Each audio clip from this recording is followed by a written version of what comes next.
Nós vamos começar falando sobre a primeira doutrina, e para mim a doutrina mais importante, que é a Bíblia.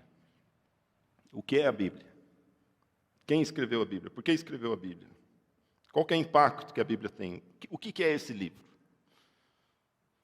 A gente entra na igreja e a gente viu que sempre, desde criancinha, tem alguém que tem um livro, e nós seguimos esse livro. Está certo isso daqui mesmo? A Bíblia é o livro certo? Porque toda religião tem um livro. Você chegar lá no islamismo, vai ter o Alcorão. Se você chegar no budismo, tem também as reflexões de Buda, os livros de meditação. Quem que está certo? Será que nós estamos com o livro certo? Porque, não sei se você parou para pensar, nós somos um povo que segue um livro. O que está escrito aqui. Parece um negócio meio estranho, né? Acho que o povo olha e fala, esse pessoal está meio doido. Um livro que foi escrito aí há mais de 2000 anos atrás, e nós seguimos ao pé da letra, ipsis literis, o que está escrito aqui. E vamos ver um pouquinho, né? Para isso eu convido você a abrir a Bíblia, né? Em 2 Timóteo capítulo 3, vamos ler do versículo 14 ao versículo 17. Vamos ver o que a Bíblia fala a respeito dela mesma. O que esses escritos falam a respeito dele mesmo. E aí nós vamos analisar se faz sentido ou não, né? Todo livro que a gente lê, nós criticamos, fazemos um julgamento. Será que está certo? Será que não está? A gente faz isso todo dia com post do Instagram, com vídeo do YouTube, com programa de TV. A gente sempre está fazendo isso. E vamos ver o que a Bíblia fala a respeito dela mesma e vamos ver se realmente faz sentido. 2 Timóteo capítulo 3, versículos 14 a 17, diz assim: Quanto a você, permaneça naquilo que aprendeu e em que acredita firmemente, sabendo de quem você o aprendeu, e que desde a infância você conhece as sagradas letras, que podem torná-lo sábio para a salvação, pela fé em Cristo Jesus. Toda a Escritura é inspirada por Deus e útil para o ensino, para a repreensão, para a correção, para a educação na justiça, a fim de que o servo de Deus seja perfeito e perfeitamente habilitado para toda boa obra. Vamos orar. Pai, nós te agradecemos, Senhor, pela tua palavra, Senhor, porque ela é a tua palavra, Senhor, que o Senhor nos deu, manteve no decorrer da história.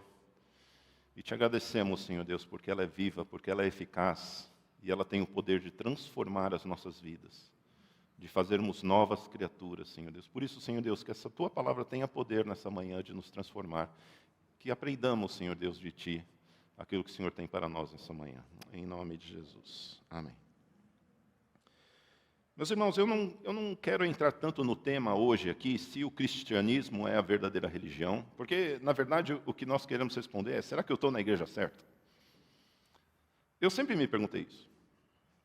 Às vezes eu olho e falo, poxa vida, tem tanta gente em tanta igreja, e todo mundo tem certeza. Quem tem certeza que está na igreja certa? Levanta a mão. Eu tenho certeza que eu estou na igreja certa. Agora, se eu for na outra igreja aqui do lado, se eu fizer a mesma pergunta, sabe quantas pessoas vão levantar a mão? Todo mundo também, né? Ou o pessoal vai falar, não, a gente devia estar na Igreja Batista da Glória, né? A gente pensa essas coisas são importantes para a gente saber. É isso que nós queremos saber hoje. Eu não quero entrar tanto no mérito, a questão do cristianismo, se o cristianismo é a verdadeira religião. Eu já tratei isso num shift, tem um vídeo no YouTube, depois se vocês quiserem ver. Eu falo sobre isso, primeiro sobre se Deus existe, né? Primeiro se a verdade existe, né? Se existe uma verdade, se existe Deus, e se realmente o cristianismo existe, se o cristianismo é a verdadeira religião. Né? Eu falo sobre tudo isso, eu não quero tratar tanto nesse assunto. Hoje eu quero falar um pouco sobre a Bíblia. Porque, na verdade, nós somos um povo que... E por que eu acho que essa é a doutrina mais importante? Porque, em última instância, a doutrina principal que nós temos é que esse livro, do jeito que nós temos hoje, né, de Gênesis a Apocalipse, com todos os livros que nós temos, ele é a palavra de Deus para nós, e nós seguimos esse livro como regra de fé e de prática. O que quer dizer isso? Como regra de fé, ou seja, todas as regras que eu tenho na questão da fé, e na questão da prática, na questão do meu dia a dia, nas coisas que eu faço, aquilo que eu não faço. Tudo isso é guiado por um livro, por esse livro que nós chamamos de a Bíblia. Por isso que eu falo que é a doutrina mais importante, porque se essa doutrina não for a mais importante, as outras, tudo vale, tudo é questão de opinião. Se eu não crer que o que está escrito aqui é realmente a palavra de Deus, e é a minha fonte, deve ser a fonte de autoridade de nós como igreja para caminharmos nossa vida cristã, se eu não crer isso, tudo o resto é questão de opinião.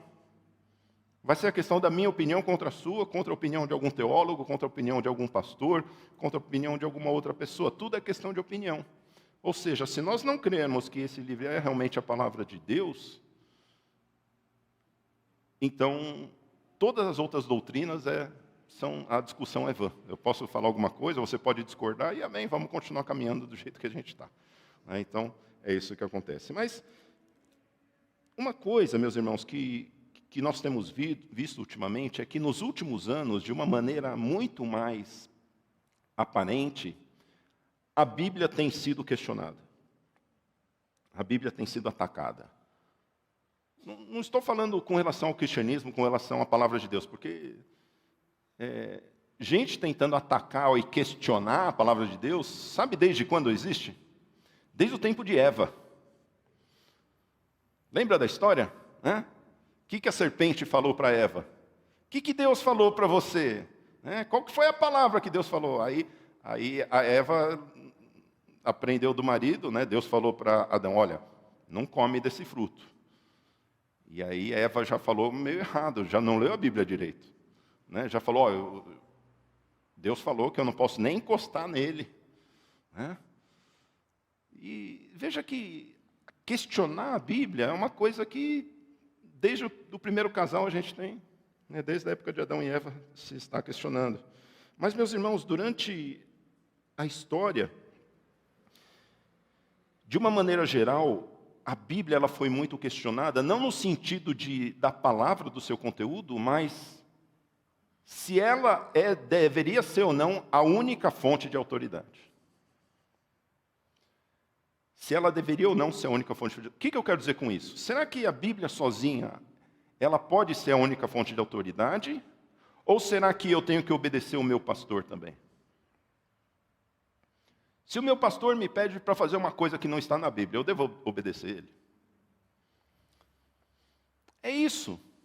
Isso, meus irmãos, essa discussão ela foi tão grande que, no ano 1517, um camarada que vocês devem conhecer, chamado Lutero, ele começou a ouvir tanta coisa, mas tanta coisa que parecia não estar na Bíblia, que ele chegou e tomou coragem, escreveu 95 teses, foi lá e pregou na porta da igreja. Ele falou, chega. Na verdade, daí apareceu o protestantismo. Quem já ouviu falar esse termo, protestante? É um termo muito mais antigo, talvez a geração mais nova, a gente é o mundo evangélico. São os evangélicos de hoje, na verdade, nós somos conhecidos pelos cristãos católicos como protestantes. Por quê? Porque protestou, os rebeldes. Foi isso que Lutero fez. Ele começou a questionar algumas coisas, ele começou a protestar, ele viu que tinha algumas coisas que começaram a ensinar na igreja que não estava muito na Bíblia. A igreja começou a ter algumas doutrinas que não estavam muito na Bíblia, e ele começou a questionar, até que chegou num ponto onde estavam tendo venda de indulgências, não sei quantos já ouviram falar desse termo, se você já estudou história, que é o quê? Que o povo estava vendendo para ser salvo. Você quer ser salvo? Quem quer? Amém. Traga aqui um envelope com R$1.000 que você vai estar garantido no céu. E ele começou a perguntar, peraí, mas esse dinheiro está indo para onde? E aí ele falou, peraí, tem um negócio errado. Alguma coisa que é errado não está certo. Ele foi lá e começou a protestar. Eu não quero entrar aqui muito na questão política, econômica da guerra da Itália contra a Alemanha naquela época. Não quero. Tem um pouquinho disso, teve alguma coisa disso, mas a grande verdade, meus irmãos, é que o Lutero ele foi o primeiro protestante, e foi muito na questão da justificação. Na questão, o que eu preciso fazer para ser salvo? Porque a igreja já estava falando, não, você não é salvo pela fé em Jesus Cristo. Você é salvo pela fé em Jesus Cristo, mas você tem também que trazer o seu dízimo, né? Se você não trouxer seu dízimo, cuidado. Cuidado com o devorador. Você tem certeza da salvação? Você está trazendo seu dízimo todos os meses? E Lutero começou a pensar, peraí, esse negócio não está na Bíblia que eu li, não. Alguma coisa está errada. E a principal coisa que levou Lutero a ser protestante, a chegar e falar, olha, peraí, o que vocês estão falando não está na Bíblia? E vocês estão me fazendo coisas que não estão na Bíblia? É justamente que ele se ateve ao que é chamado de sola fide, que é o quê? É somente a fé. Nós somos salvos somente pela fé em Jesus Cristo. Eu não preciso fazer nada, eu preciso crer no Senhor Jesus. E quando eu creio no Senhor Jesus, eu sou transformado e eu começo a seguir a palavra de Deus. E Lutero, ele se ateve a isso. E aí, no decorrer da história, ele teve vários debates com vários homens, né? Um deles, que ficou mais famoso, foi com Thomas Carretan, que foi um cardeal, que dizem que ele era muito pacífico, um homem, um paizão, sabe? Que pegou meio que Lutero e falou, ô Lutero, que ideia é essa, cara, que você está tendo? Você é doido, cara. Que negócio aí, essas 95 teses aí.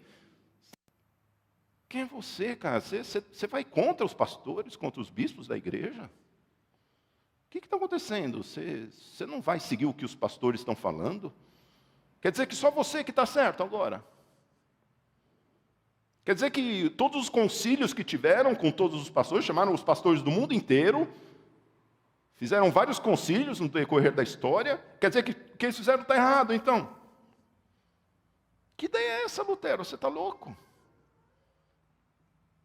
Você está louco, Lutero? Quem que é você? E sabe qual foi a resposta de Lutero? Ele falou o seguinte, olha, a não ser que as escrituras me convençam o contrário,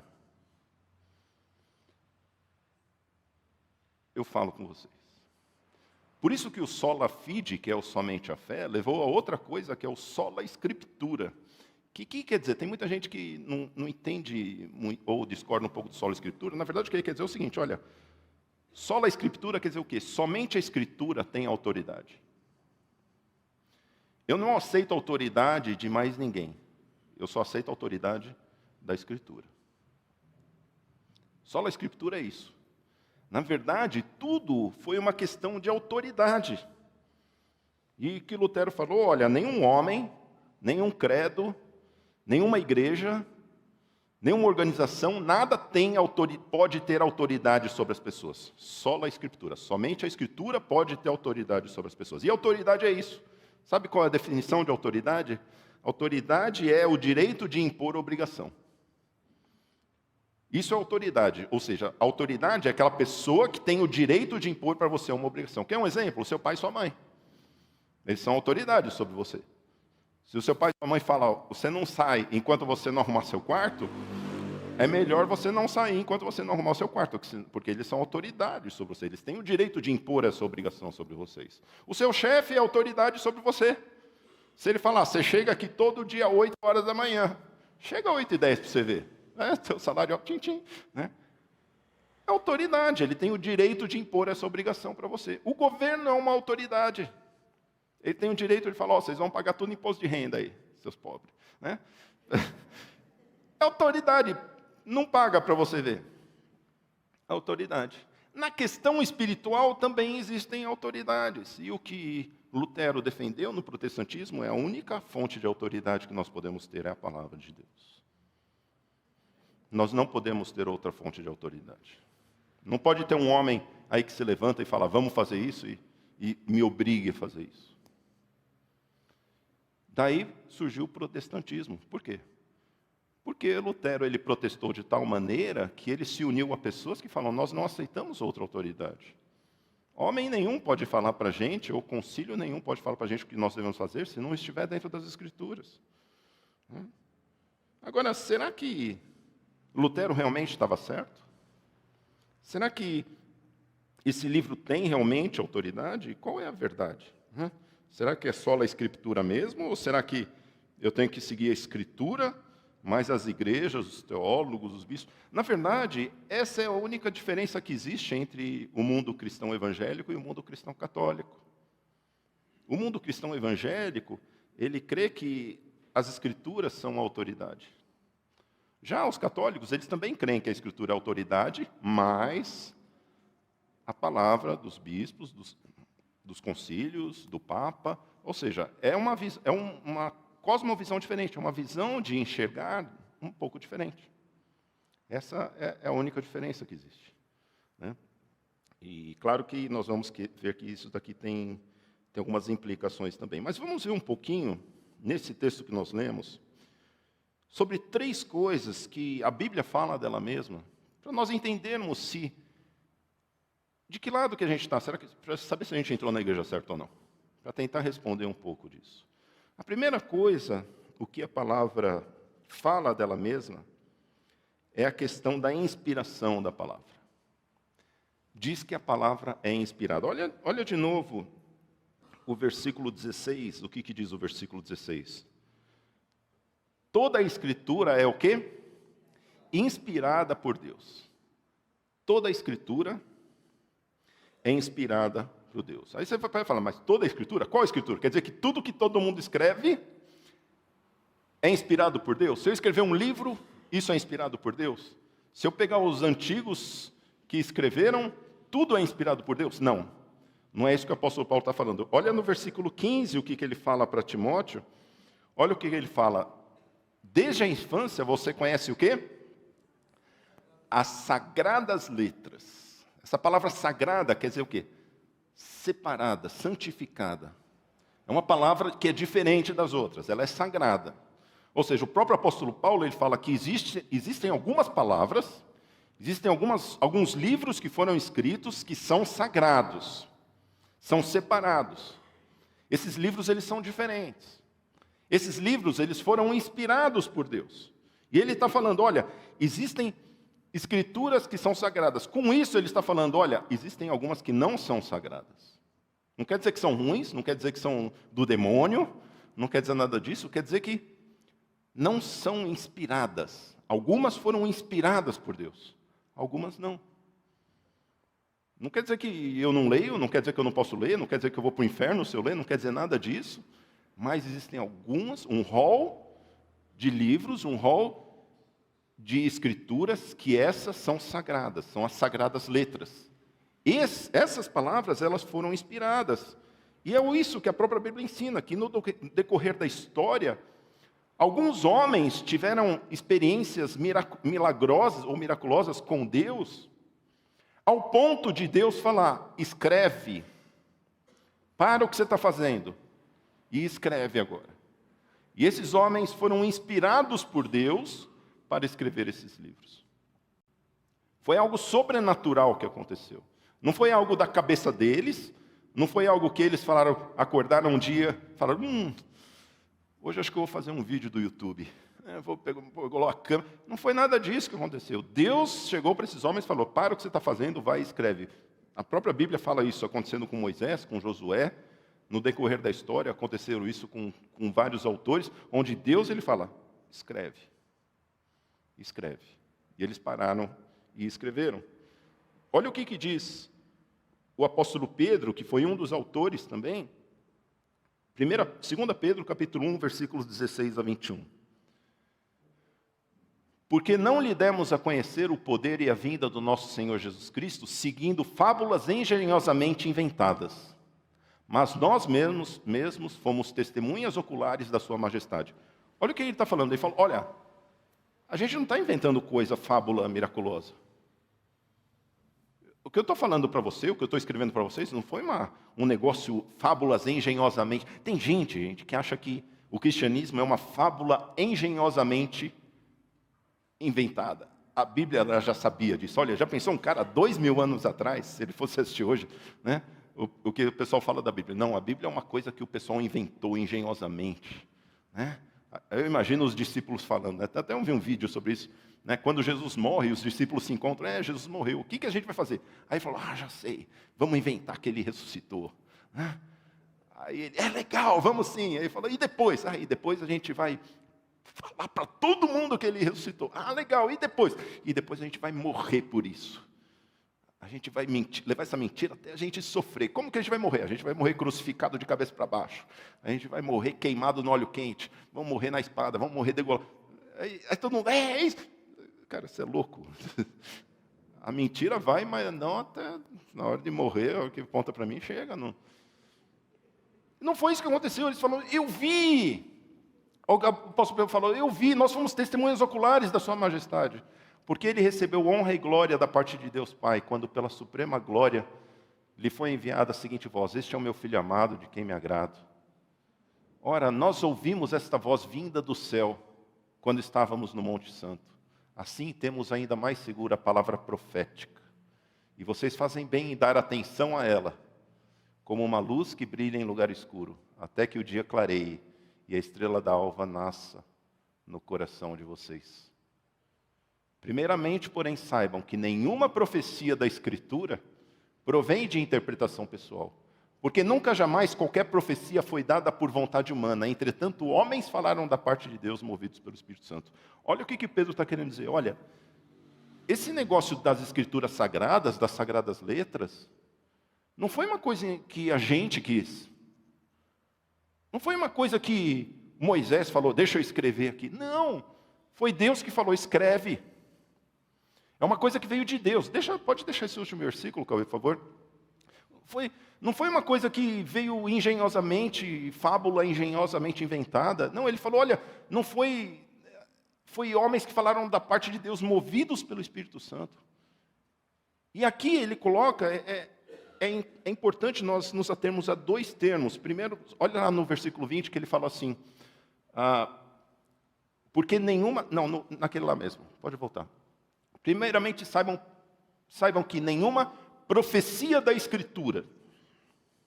Olha o que ele está falando, profecia da Escritura. Esse termo profecia da Escritura, ou a profetia grafe, ou seja, profecia escrita, ela provém de interpretação pessoal. Por que Pedro está falando isso? Porque tem profecia que é escrita, e tem profecia que não é escrita.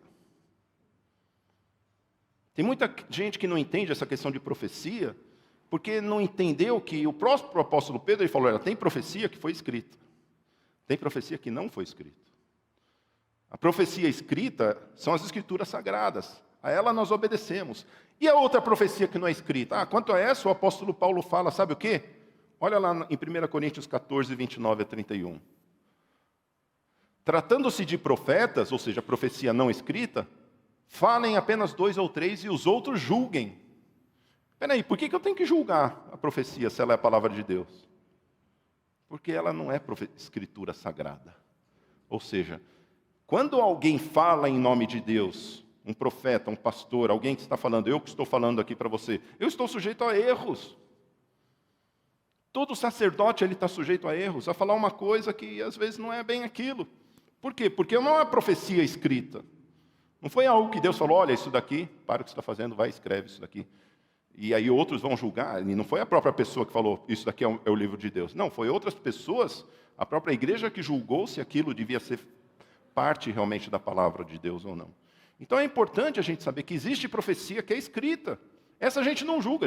Não é isso que eu posso falar. Já pensou e falou, vamos ler o livro, peraí, deixa eu julgar para ver se esse salmo está certo. Não, você não tem que julgar, isso é a palavra de Deus. Agora, a profecia que não é escrita, ou seja, uma profecia que é falada, isso nós devemos julgar.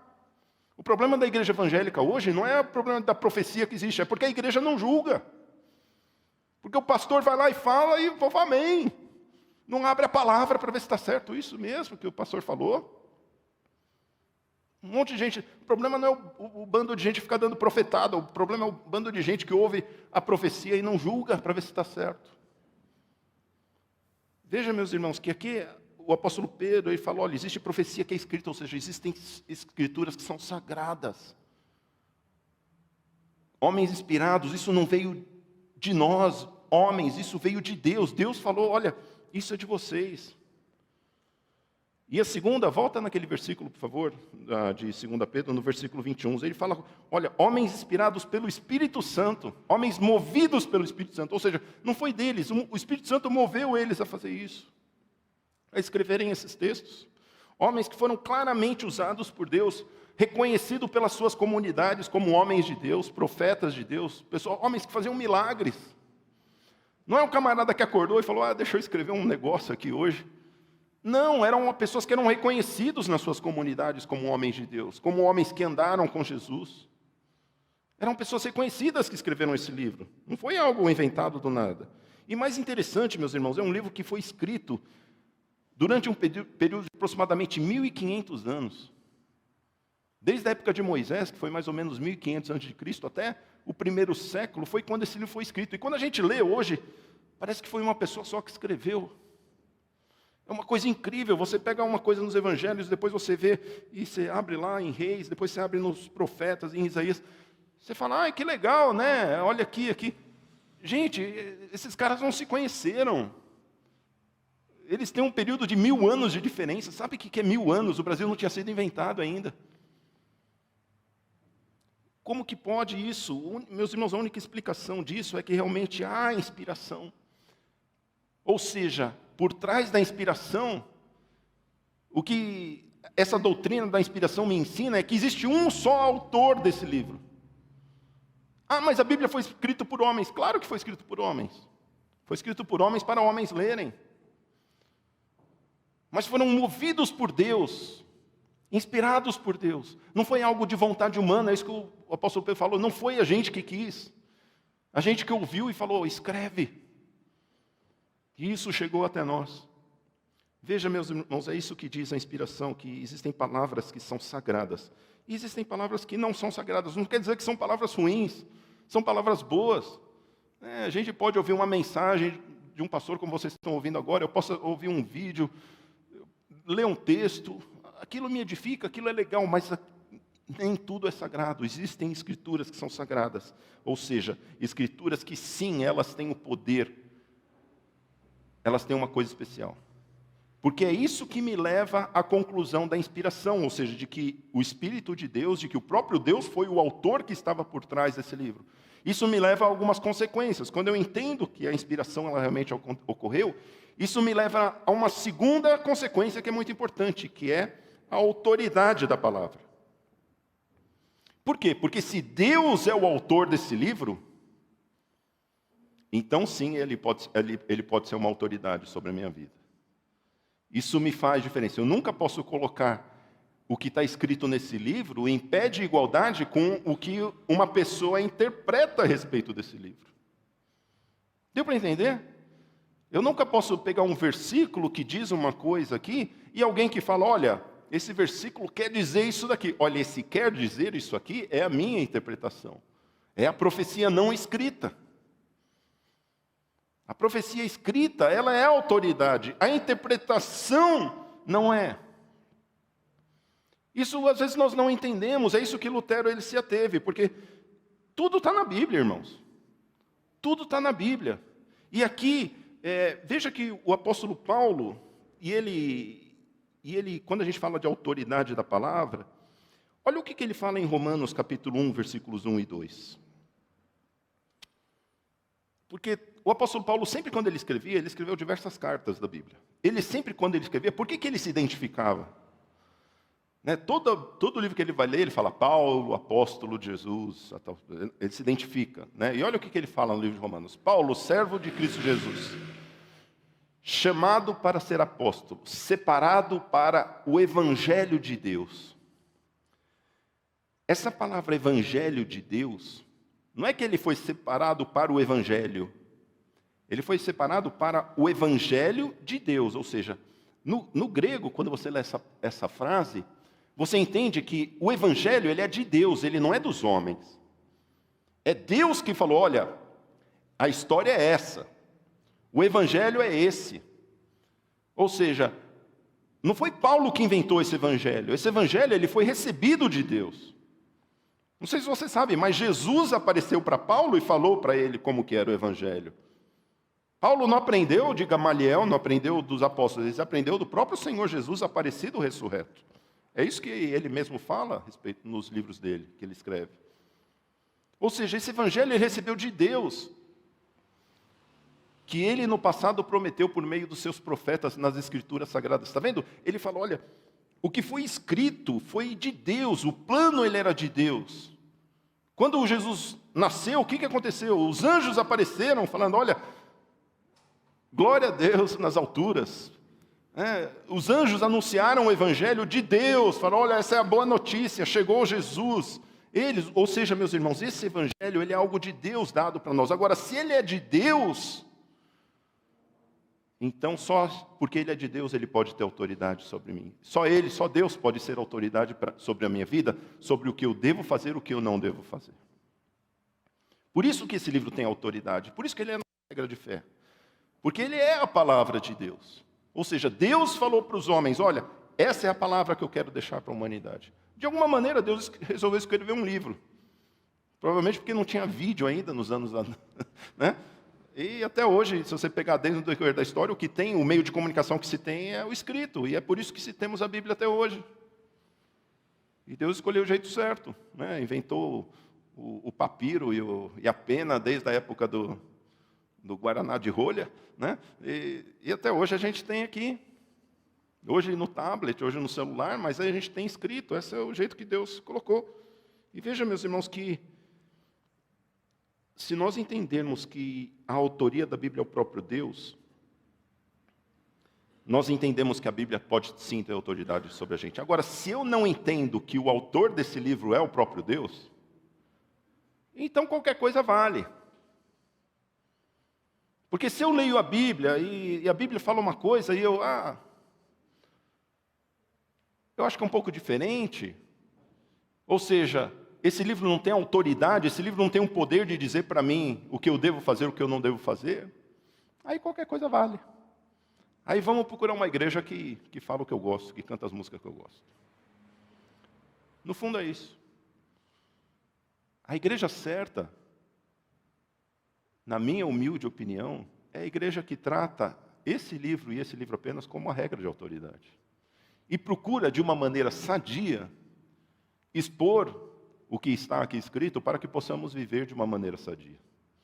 Por que eu falo sadia? Por que o apóstolo Paulo fala sã doutrina? Porque tem gente que não interpreta esse livro de uma maneira sadia, infelizmente. Isso que difere, talvez, as igrejas uma das outras. Tem gente que quanto mais ginástica teológica você faz para esticar um versículo para a direita e para a esquerda, quanto mais se faz isso, para mim, menos sadia fica o Evangelho.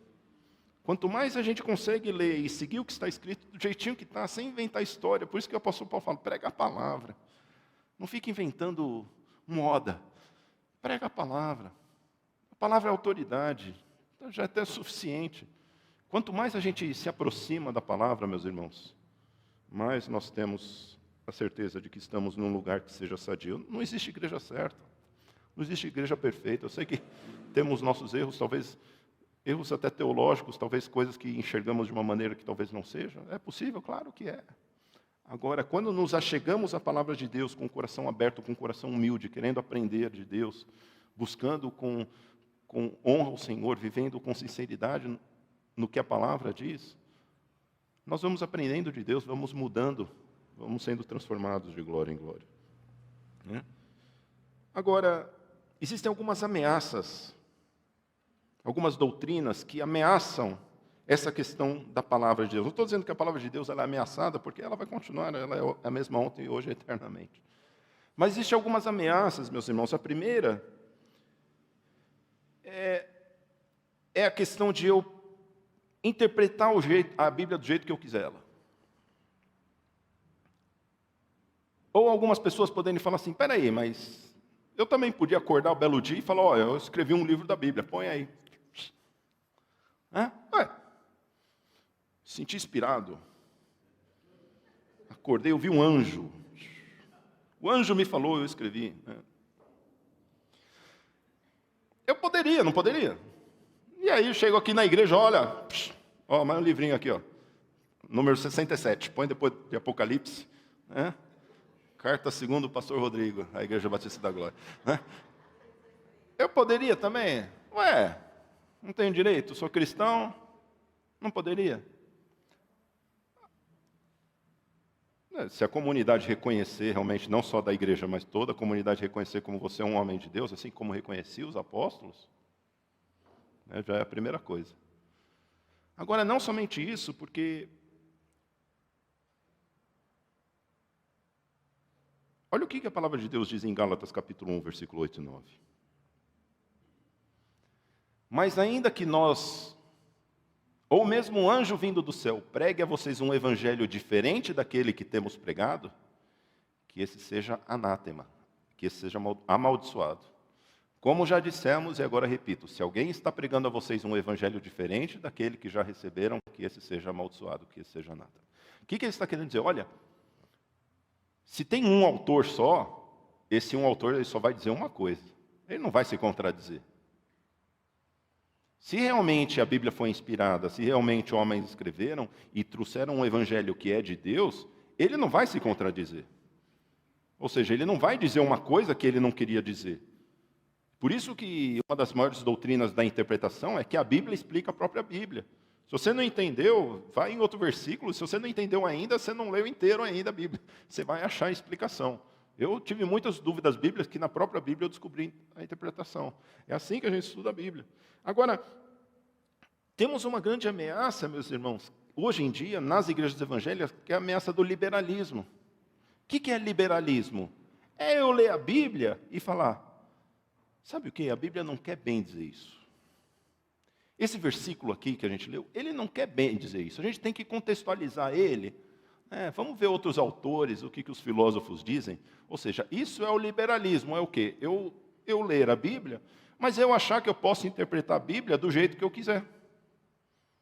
Eu achar que eu posso pegar a Bíblia e ter a minha própria interpretação, quando a própria palavra de Deus diz que nenhum livro ele é uma interpretação pessoal. Foi isso que o apóstolo Pedro falou, olha, nenhuma profecia escrita, ela é de interpretação pessoal, ou seja, quer dizer, eu posso interpretar do jeito que eu quiser. Ele tem que fazer contexto com toda a história.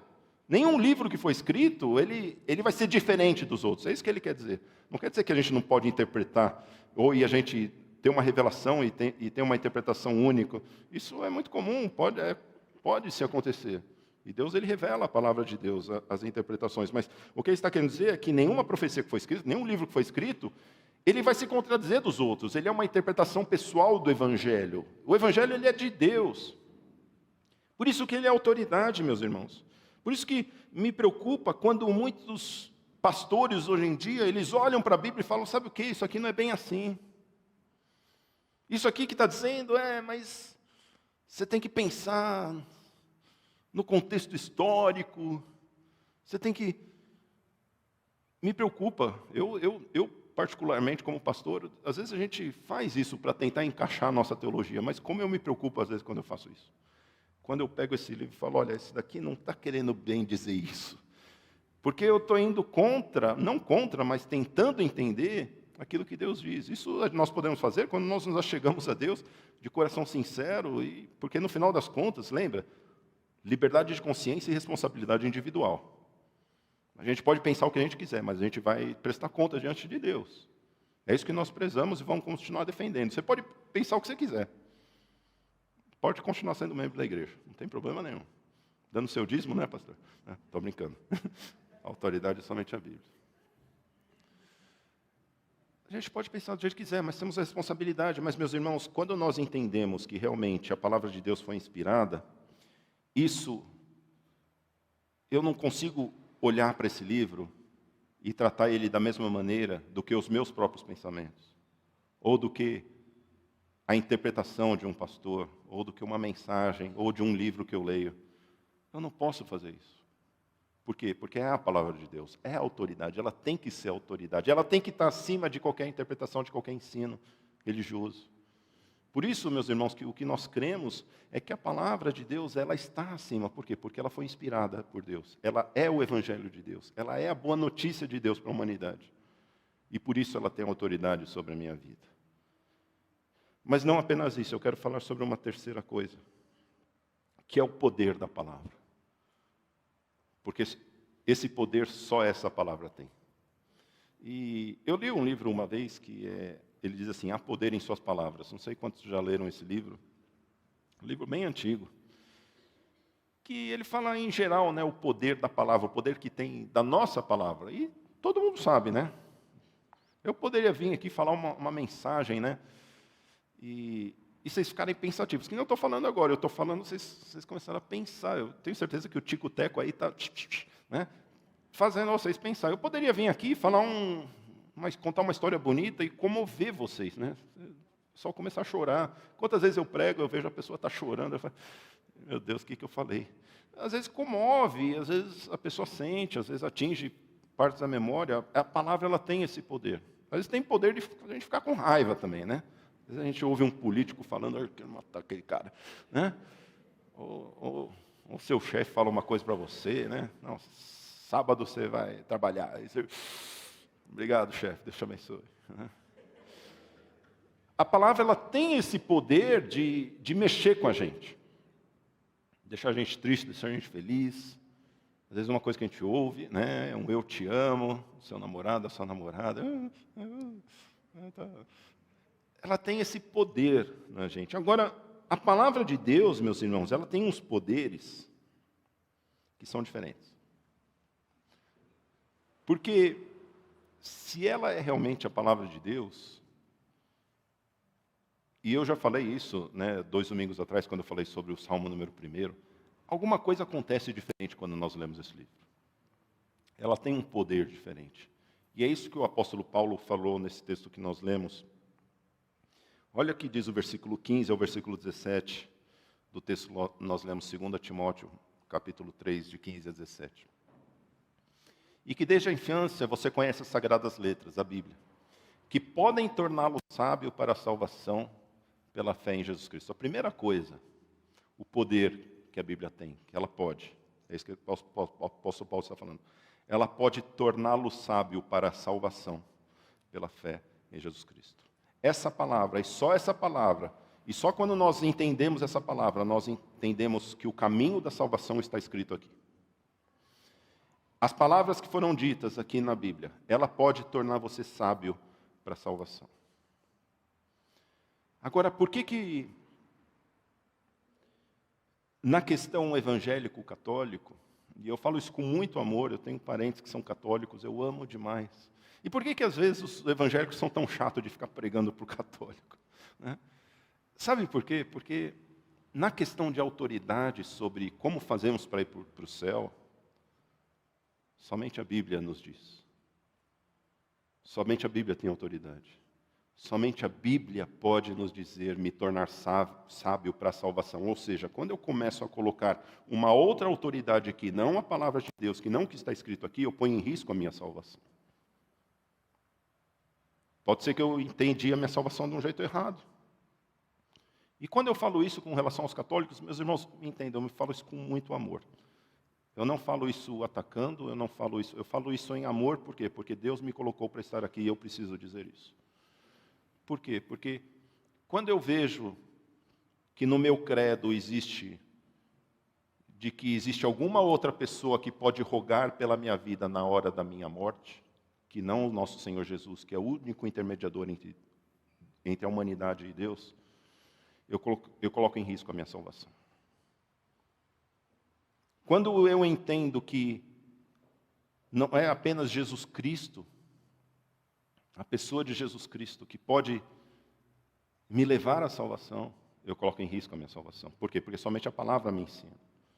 Eu não posso ouvir o que um homem ou um concílio interpretou a respeito de o que me faz, como que eu faço para chegar até o céu. De que eu preciso fazer isso ou aquilo, quando a palavra de Deus me diz uma coisa diferente, que é somente pela fé em Jesus Cristo. Percebe por que isso me comove, por que isso me faz pregar, às vezes, para os meus irmãos católicos, eu chamo eles de irmãos também. Por quê? Porque nós realmente precisamos, não podemos tratar esse livro como a palavra de algum outro pastor. E tratando isso, meus irmãos, para o mundo evangélico, olha, ouça o que seu pastor diz, mas se atenha à palavra de Deus. Guarde aí a sua fonte, tenha a sua fonte de autoridade como a palavra de Deus para você. Né? Tem muitas pessoas que têm os pastores aí, como o pastor fala, a pessoa fica com medo. Ai, o pastor me falou, eu vou sair debaixo a cobertura espiritual, eu vou perder. Para com isso, meu irmão. Se livra desse fardo. camarada que está falando aí, ele é tão pecador quanto você, e eu sou o maior de todos aqui. Tenho até vergonha a hora que os livros forem abertos lá no dia do juízo, vocês vão falar, misericórdia, pastor Rodrigo. Dou graças a Deus se for para o céu.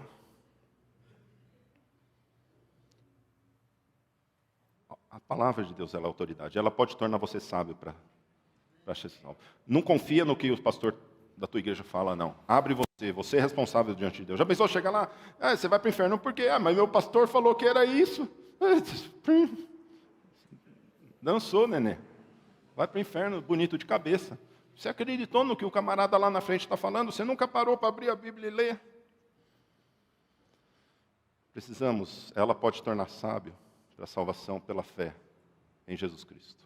Em segundo lugar, olha o versículo ele continua. Ela é útil para ensinar. Toda a Escritura é inspirada por Deus. É útil para ensinar, é útil para o nosso ensino. A gente tem que aprender com a Bíblia, irmãos. Para de aprender com esses teólogos de Instagram. Pelo amor de Deus. Abre a Bíblia e estuda. Abre a Bíblia, ela te ensina. Mas eu já tenho 40 anos de batismo, eu não tenho mais nada para aprender. Aí que a gente precisa mesmo. Ela é útil para ensinar, para repreender, para corrigir. A palavra de Deus, ela tem autoridade para isso, para repreender. Se eu leio a palavra e eu não sou repreendido pela palavra, talvez eu não entendi o que é a Bíblia ainda. Eu não entendi ainda que ela é a palavra de Deus. E eu gosto muito desse versículo, porque ele fala que a Bíblia ela não passa a mão na cabeça. Ela só dá assim, pá. E porque quando a gente lê a Bíblia, a gente vê que a gente está tão errado. Agora o problema é que quando eu leio a Bíblia, eu vejo que eu estou errado, e aí eu quero discutir, eu falo, não, eu vou continuar vivendo errado. Eu estou discutindo com Deus. E isso é um grande problema. Quando a Bíblia fala uma coisa, eu acho que eu estou errado. Ou então, sabe o que eu faço, o que é pior? Eu vou ouvir um pastor que interpreta falando que o que eu acho que está errado está certo. Aí eu caí no erro. E aí eu estou indo de cabeça para o inferno. Ela é útil, ela repreende, ela corrige. Somente ela tem essa autoridade. E normalmente ela nunca vai dizer que a gente está certo. Fica tranquilo, é parte da vida cristã. Vai ser assim o resto da vida. Útil para repreensão, para correção, para educação na justiça. Sabe o que é educação na justiça? É educar a gente no caminho certo. Justiça, essa palavra justiça, quer dizer caminho certo. Sabe quando você compra uma calça e você põe assim, ela está justa? Quer dizer, normalmente é justo para apertado, né? Mas justo quer dizer justinho, dá certinho. Eu fui viajar agora e eu fui comprar uma calça, né? Eu falei, e os números lá, estava nos Estados Unidos, todos os números diferentes. Aí eu falei, vou tentar essa daqui, ela aparece. Aí quando eu pus, certinho, olha, de primeira. É justo. É isso, justo quer dizer o quê? Certinho. Sabe quando você põe aquela roupa, olha, nossa, deu certinho. Isso é justo, isso é justiça. É o caminho da justiça, é o caminho certo. É isso que a Bíblia faz, olha, me faz andar no caminho certo, saber que eu estou na igreja certa, saber que o que eu penso, meu pensamento é o pensamento certo. Aquela minha doutrina é a doutrina certa. É isso que a Bíblia faz, é só quando eu leio a Bíblia. Ela tem esse poder de fazer a gente andar no caminho certo. E não se engane, é possível sim viver no caminho certo do Senhor. É possível sim ser santo, viver em santidade diante de Deus. Não vamos se enganar, não, é possível sim. A gente, nunca vamos conseguir. Consegue sim. E por fim, o último versículo. O versículo 17. A fim de que o servo de Deus seja perfeito e perfeitamente habilitado para toda boa obra. Nós fomos criados para as boas obras em Cristo Jesus. Fomos criados para trabalhar. A gente não foi criado para ficar sentado, não, irmão. Você não foi criado só para assistir culto, não. Bom, já aceitei Jesus, agora é empurrar com a barriga até Jesus voltar. Não. Agora, para que eu esteja habilitado para a boa obra, eu preciso ser moldado. Eu preciso ser habilitado. E a palavra de Deus, ela me habilita a isso. Quando eu leio a palavra de Deus, quando eu me moldo à palavra de Deus, quando eu me moldo aos caminhos do Senhor, então sim, eu posso ser perfeito e perfeitamente habilitado para trabalhar. Agora, tem muita gente na igreja que quer trabalhar. mas não quer estar perfeitamente habilitado. Tem muita gente que quer participar dos ministérios da igreja. Pastor, eu quero tocar, pastor. Pastor, eu quero pregar. Pastor, eu quero ser líder. Pastor, eu quero dar aula. Será que estamos habilitados? Para nós que estamos trabalhando, será que estamos continuamente sendo habilitados, sendo aperfeiçoados pela palavra de Deus? Porque ela é viva, ela é eficaz, ela nos transforma. A palavra de Deus tem esse poder. Outros livros não têm esse poder. A palavra de Deus tem esse poder. A palavra de Deus, ela é diferente. Por isso, meus irmãos, na questão de doutrinas, a palavra de Deus, se nós não crermos que a palavra de Deus ela é autoridade, que ela foi inspirada por Deus, tudo o resto é questão de opinião. A gente pode vir aqui, fazer o nosso culto, fazer o nosso cafezinho, põe as bolachinhas lá, que vai ser isso. Mas se crermos realmente que ela é palavra de Deus, que aqui está o Evangelho de Deus, e o Evangelho de Deus ele é o poder para transformar a minha vida, a sua vida, então essa igreja não vai ser um lugar onde vai ser apenas lido um livro, vai ser um lugar onde essa palavra vai ser pregada e a minha vida e a sua vida vai ser transformada. E vidas que entrarem aqui vão ouvir essa palavra e vão ser transformadas, porque esse daqui é o Evangelho, é o poder de Deus para a salvação de todo aquele que crê. E eu creio nisso, e eu convido você a crer nisso também, e viver a sua vida de uma maneira que agrade a Deus, e que você também seja perfeitamente habilitado a participar conosco nessa obra do reino de Deus.